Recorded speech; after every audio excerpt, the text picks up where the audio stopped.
현재 대만과 중국의 분위기가 심상치 않습니다. 그래서 미국의 이지스함이 중국의 항공모함을 위협하고 있는 상황인데요. 대만이 국명을 바꾸려 하자 중국이 이를 반대하며 미쳐 날뛰고 있습니다. 그런데 대만이 미국과 별개로 중국과의 양안 전쟁을 막아줄 수 있는 파트너로 한국에 러브콜을 보내고 있어 세계의 관심이 집중되고 있습니다. 이로 인해 대만과 대치 중인 중국의 간섭과 폭언이 늘어난 상황인데요. 특히 중국은 대만을 공습할 수 있는 폭격기와 전투기를 대만 해상에 함께 보내고 항모 전단을 대만 근해로 파견하는 등의 압박을 이어나가고 있습니다.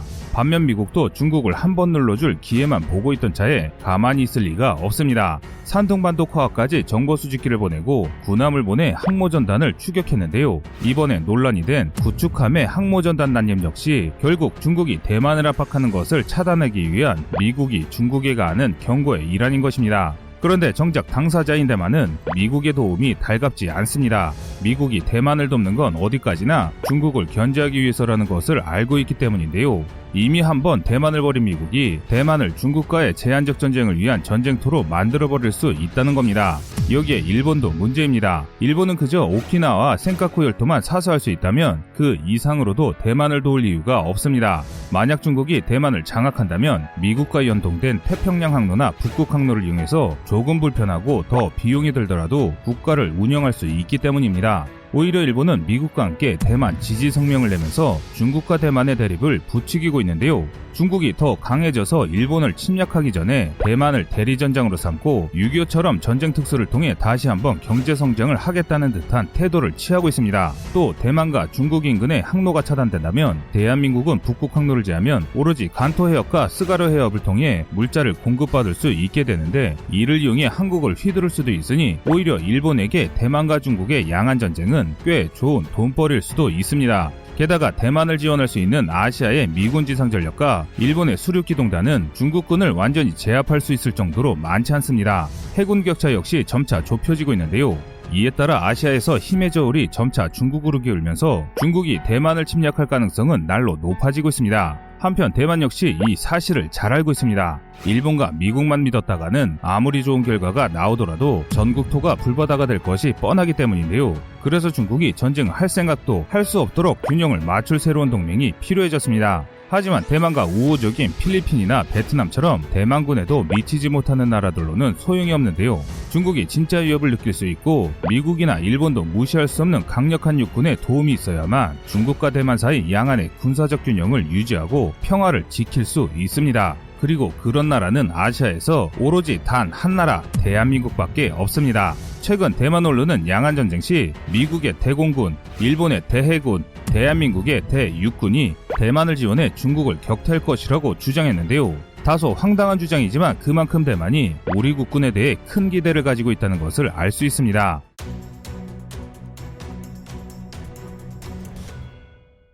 지난 26일 타이안 동부 해안 필리핀해에서 충격적인 사진이 게재됐습니다. 항해 중인 중국의 항모전단 한가운데로 미국의 알레이버크급 구축함이 난입한 것을 찍은 위성사진이 공개되었기 때문입니다. 이는 굉장히 위험천만한 행동입니다.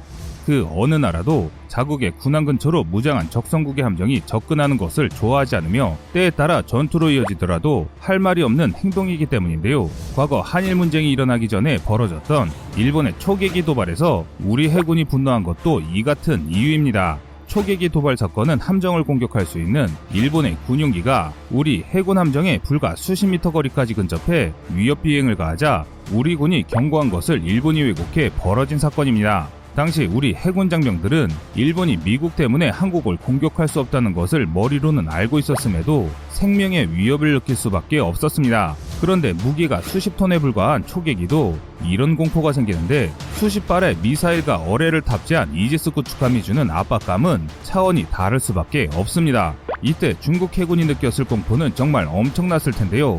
그런데 이는 공격도 못하는 상황이었습니다. 양국의 군함들 거리가 너무 가까워 미국의 이지스함을 격파하더라도 그 사이 발사된 무기들만으로도 중국 해군 상당수가 심각한 타격을 입을 수밖에 없을 뿐더러 만약 무력 충돌이라도 발생한다면 중국 입장으로선 미국에게 꼬투리를 잡힐 수 있는 중차대한 일이었습니다. 그런데 미국이 이렇게 위험천만한 행동을 하는 것은 중국의 팽창을 억제하고 중국의 패권 야학을 봉쇄하기 위해서인데요. 그동안 미국의 압박을 묵묵히 참아내던 중국이 대만이 국명을 바꾸려 한다는 소식에 폭발하고 만 것입니다. 현재 미중의 대립은 극한에 다다르고 있습니다. 미국은 중국에 무역전쟁을 개시했고 반면 중국은 홍콩의 자치를 완전히 무너뜨렸습니다. 지난 알래스카 회담에서는 미국이 인권 문제를 지적하자 중국의 교관이 너희들이나 흑인 인권을 잘하라는 어조로 답변하는 등 폭언을 주고받았습니다. 코로나로 세계 경제와 시스템이 엉망으로 치닫는 상황에서도 양국의 대립은 나아질 기미가 보이지 않습니다. 앞서 말씀드린 미 해군 구축함의 중국 항모전단단념 역시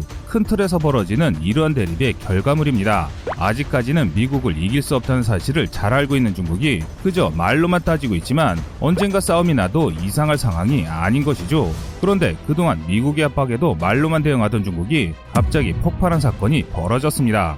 이번에도 역시 말로 위세를 부린 것 같지만 그 어조가 사뭇 비장한데요. 마샤오강 중국 공무원 대만 판공실 대변인은 대만의 현 집권 여당인 민진당의 전 당주석이 대만의 국명을 중화민국에서 대만공화국으로 바꾸자는 이야기를 했다는 것에 격노한 것입니다. 평소 중국이 하는 강경 발언에 비하면 별로 강한 느낌이 들지 않지만 이는 중국이 흔히 사용하는 외교 표현 중 주로 전쟁이나 경제보복 조치를 취하기 전 사용하는 초강경 발언입니다. 그럼 여기서 궁금한 것이 대만 국회의원들이 자신들의 나라 이름을 대만으로 바꾸자는 것에 엄한 중국이 왜 화를 내는 것일까요? 이것을 이해하려면 대만의 역사를 아셔야 합니다. 현재 대만의 정식 국명은 중화민국입니다.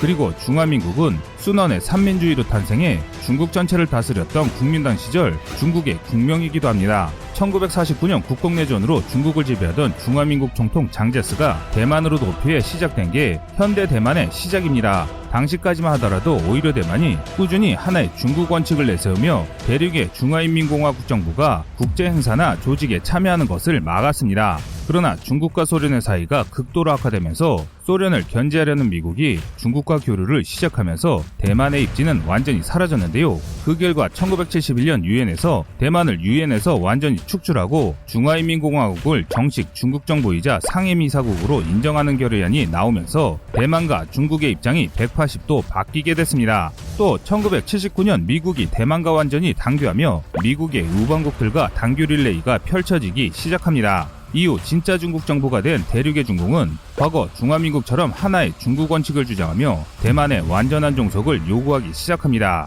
이에 대해 중국은 대만이 중국에서 벗어나려는 어떤 시도도 용납하지 않기 위해 평화적 통일이 불가능하다면 전쟁을 벌여서라도 대만을 복속해야 한다는 반국가 분열법을 법으로 제정하기도 했습니다.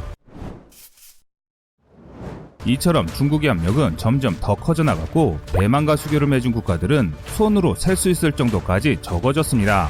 오히려 대한민국만이 1992년까지 무려 20년이나 의리를 지켜 단교하지 않았는데요. 대만 역시 이에 굉장히 고마워했었습니다. 그러나 중국이 개방되면서 우리 역시 대만을 국가로 인정하지 않고 단교를 하게 됐는데요. 당시 모두가 떠나더라도 함께할 것 같은 한국이 떠나자 대만인들의 분노가 엄청났다고 합니다. 원래 친구가 많은 이는 친한 친구가 자신을 떠났다고 하더라도 괜찮지만 친구가 한두 명인 사람은 단 한 명이라도 자신을 떠나면 더 큰 상처를 받는 법입니다. 하지만 이미 단교는 이루어졌고 우리 역시 나름의 의리를 다했기에 시간이 지난다면 양국 사이는 정상적으로 회복될 것으로 보였습니다. 그러나 대만의 정치인과 언론이 대한민국의 단교를 자신의 이익을 위해 악용하며 양국 관계가 급속히 악화하기 시작했습니다. 한국인들이 공자를 한국인이라고 주장한다거나 TSMC를 제외한 대만의 반도체 산업이 오랫동안 침체기를 맡은 것은 삼성 때문이라는 가짜뉴스를 살포했고 정책의 실패나 정권의 문제를 엄한 한국에 덮어씌우기 시작했습니다. 대만 국민들도 바보가 아니기 때문에 이 사실을 알았지만 계속 듣다 보니 가짜가 진짜 같아지고 결국 지금 상황에선 많은 대만인들의 혐한에 빠지게 됐습니다. 그런데 특이한 것이 이 혐한 매체를 잘 보면 한 가지 공통점을 알 수 있습니다. 바로 모든 혐한 매체가 한국과 중국을 비교하며 중국의 긍정적인 면을 부각시키고 한국을 의도적으로 까내린다는 점입니다. 이들이 말하는 모습을 자세히 들으면 그들이 대만인지 중국인인지 헷갈리기까지 하는데요. 양국의 오해를 풀기 위해 우리 언론과 대만 언론과의 교류를 통해 진실을 알릴 수 있어야겠지만 대만을 국가로 인정하지 않은 중국이 이를 방해하고 있는 상황입니다. 또 중국의 뇌물을 받은 사람이 다수 존재해서 이들이 의도적으로 혐한을 부추기고 있는 상황인데요. 그러나 이들의 혐한 선동과 중국 올려치기는 그리 큰 효과를 보지 못했습니다. 시간이 흐르며 대만은 중국의 일부가 아닌 대만이라는 독립된 나라이며 자신들은 대만인이라는 정체성이 생겨나기 시작했는데요. 이들은 중국과 관계 개선을 꾀하고 중국인으로 남으려는 국민당과 중화주의자들을 비판했는데 특히 국민당 정권인 마잉주 총통의 집권기에 세력을 확장했습니다. 마잉주 총통이 이민을 허락하며 엄청난 수의 중국인과 중국 자본이 쏟아들어져 왔고 대만 정부의 세금 수입은 늘어났으나 부동산이 폭등하면서 많은 대만인들이 도시 외곽으로 밀려나고 몰락하는 부작용이 발생했습니다.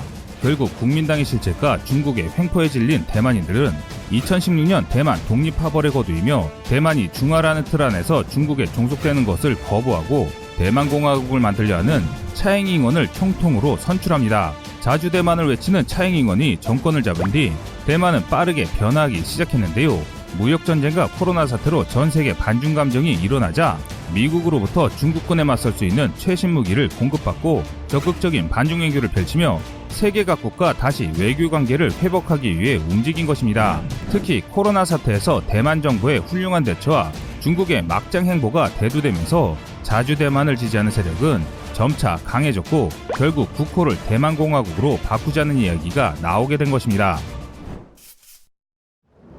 대만과 중국의 무력 충돌에 한국이 적절한 대가를 받을 수 있다면 우리에게도 그리 나쁜 이야기가 아니라는 게 전문가들의 입장입니다. 그 이유로 꼽히는 것은 우리 역시 대만이 중국에 복속된다면 중국에 굴종하거나 일본 눈치를 봐야만 무역로를 유지할 수 있기 때문입니다. 자주 독립과 평화를 추구하는 공통점도 있으므로 협력을 잘 이어나갈 수도 있게 된다는 장점도 있습니다. 그러나 우리가 대만에 하실 것이 하나도 없기 때문에 굳이 나쁜 조건에 대만을 도울 필요는 없습니다.